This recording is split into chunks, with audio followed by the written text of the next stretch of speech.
Hello, I'm Lee James. Welcome to another episode of Lessons in Jazz.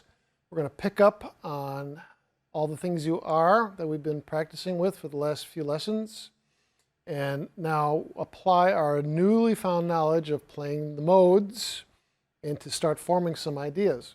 Before we do that, though, I want to double check back a bit. I am trying to make these series of jazz lessons at the piano available for non-piano players, especially vocalists, so they can sit down and bang out the chords that they're playing with the sheets that they have. They can maybe even get to the point where they can accompany themselves. When we start to learn the modes, we're getting into playing scales, which demands some piano technique in order to play the right fingerings. So if you want to get to this point and play the modes proficiently, I would suggest you at the very least get a book of scales, and they're out there, and little exercises and so forth, and maybe even take a couple piano lessons so that you're forming your hands and playing the technique properly. Just a little brush up on piano technique. We like to have our wrists we don't break our wrists, as I like to say. We don't do this, we don't do this. We keep it level at the top of our hands. We keep our fingers curved, and we strive for independence of the fingers. And we also keep our shoulders down. We can't play like this, and we can't jump our shoulders around, and you keep your back nice and straight. And when you go through and start learning the scales, which is going to be what you need to do in order to play through these modes, find those scale books, and that'll help you. And you have to learn the major scales, and you have to learn the minor scales. And when you learn the minor scales, learn the natural minor scales. There are 3 minor scales to learn: natural, harmonic, and melodic. The natural minor scales are what mirrors the notes of the relative major. As an example, key of C, all the white notes. A minor, it's relative minor, same thing, all the white notes. So you have a minor third and a lowered seventh here in the scale. Key of A flat, relative minor, F minor. Same notes of that scale. I chose a black key because you've got to start on different fingers with the black keys. If you noticed on C and A minor, we have a group of 5 and a group of 3.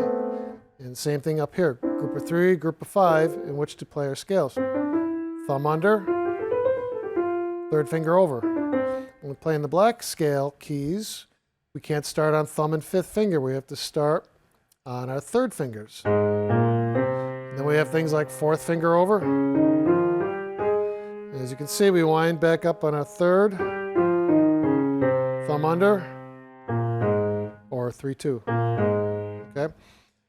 That's what a good book of scales, a scale book, exercise book is going to do for you, give you the proper fingering as you go through these modes and try to learn them. As well as I'd say, yes, please sign up for a month of lessons with a piano teacher to make sure that you're executing it all properly. All right, back to all the things you are. We've been going through the modes, so forth. Now we're going to start making ideas with these modes. And like I said before, jazz is a language. You have to learn how to make words before you make sentences, before you can make short stories out of your playing. So what's the easiest thing to do? Again, you've got to have your notebook so that you can write down your ideas and come back to them day after day for weeks and practice them. You've got something to look at to practice, as well as after a month of writing ideas, you'll have a whole couple pages worth of ideas. Now you can go back and mix and match and start to build those sentences that are going to aid you in your freedom of improvising at the piano. What's the first exercise I like to do in terms of ideas? A simple arpeggiation in the right hand of the chord 1, 3, 5, 7. B flat, E flat, A flat, come back down. Simple arpeggiation, and you're going up. So this is what it sounds like. And again, you're doing it with the metronome. 1. And you have the option of swinging it. I like swing. Learn how to swing. It takes some doing. You just can't play triplets, but Like I said, another episode.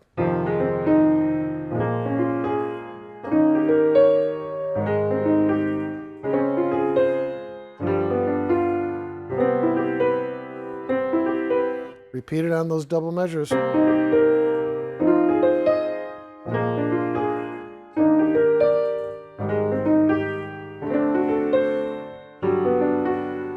Okay, very nice, real simple. That's one exercise you've just created. I only played the two A sections. You got to figure it out, especially when you get to the E section. And then that little turn on, use that flat 5 again. Probably the octave is better instead of. You could probably play the regular 5th. I have to look at my sheets. You could do either. Or. That'd be probably easier. Okay, you get the idea. That's one idea. Most of these ideas we can go up and then we can go down. So now let's look at it going down.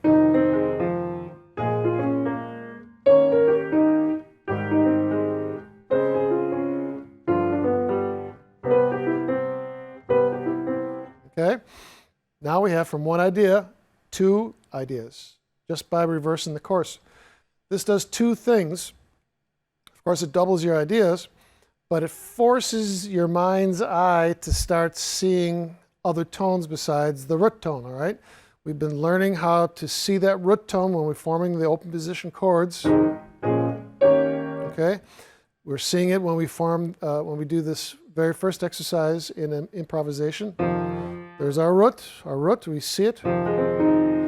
But now to see the lowered 7th or the major 7th on top and then to go down, where's that 7th? Oh, where's that 7th? There it is. Forces you to see that 7th. I made the analogy of having a multicolored light-up keyboard. When you see the next chord, only those notes light up. They light up shocking pink or fuchsia. And that's what you have to do when we're moving through these chords, as well as when moving through key tonalities. Up to now, we're all in A flat. And then we're going to switch temporarily to G. Okay.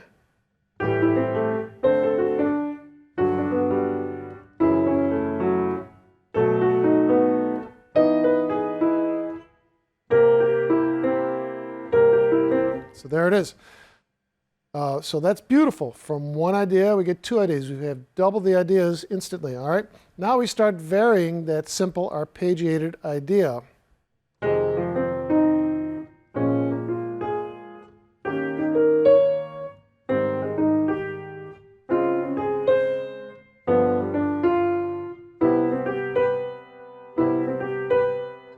Very simple idea. We start on the major 3rd, go down to the root, play the other 2 notes.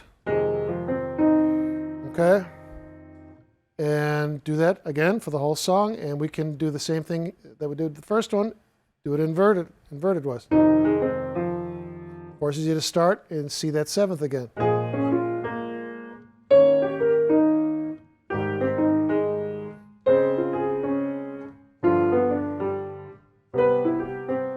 Very nice, very easy.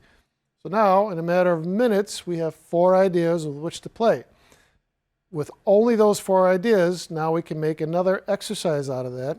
We can alternate them, either idea 1 going up, idea 2 going up, idea 1 going down, idea 2 going down. We've got 4 ideas with which to mix and match.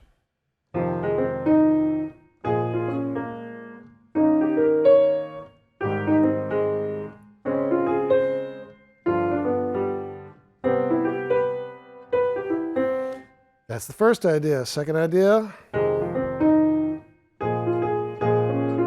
There it is.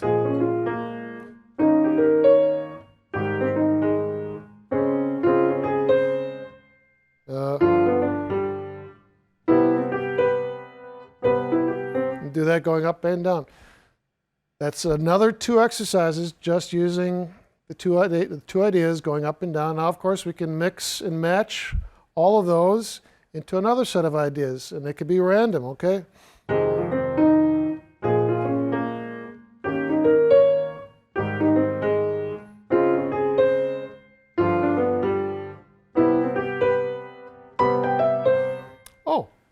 could change the octave.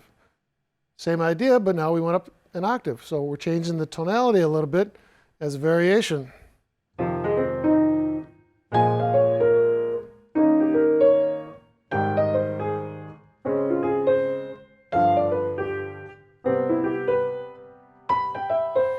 Simple changing of the tonality gives us another variation of these ideas. You can see how we're building on all of this. And this is a simple idea based on the 4/8 notes tied over to a half note. 1 and 2 and, 1 and 2 and, all right? We can start varying the combination of eighth notes and half notes and quarter notes. We can start adding some rests. 1, 1.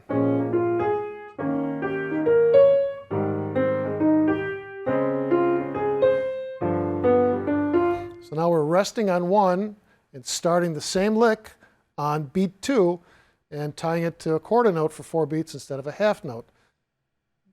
Are you getting the picture here? This is really easy stuff. But you must write them down. Get used to writing music, pencil to paper, write it down. And unless you've got a more advanced way to do it, if you've got some kind of program, that's fine with me too. You want to use your iPad in front of you, your computer, your laptop. But I want you to document these ideas so that you can go back to them and practice them at this stage in your life, as well as we start moving through more ideas, we start building on it. You can see where you started and now where you're at now, where possibly you're going after that. All based on all the things you are, because it's, to me, the perfect song to learn all of the aspects of beginning jazz piano, and for that matter, even advanced jazz piano. So until the next lesson, put pencil to paper, start writing some ideas down, use our friend Mr. Gnome, and have fun with it, because now we're starting to break out of just practice, practice, practice. We're starting to make some music. We're starting to make some language out of our improvisational skills.